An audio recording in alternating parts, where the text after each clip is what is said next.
শয়তান যখন আল্লাহর কাছে ওয়াদা করলো যে, "হ্যাঁ, আমি তোমার বান্দাদেরকে আমি রাস্তা থেকে সরিয়েই রাখবো।" তো তখন আল্লাহ তাআলা বলেছে যে, "তুই আমার পরহেজগার আর ইবাদতগুজার বান্দাদেরকে তুই কিছুই বিগাড়তে পারবি না, যারা মুত্তাকি আছে।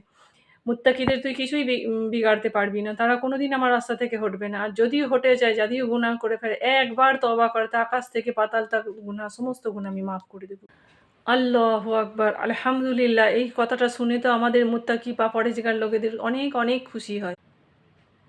যখনই আমাদের নাফসের উপর শয়তান হাবি হয়, কোনো খারাপ কাজ লজ্জাতওয়ালা কোনো খারাপ কাজ আমাদের করবার ইচ্ছা হয়, তখনই আমাদের নাফসকে আমাদেরকে কন্ট্রোলে আনতে হবে।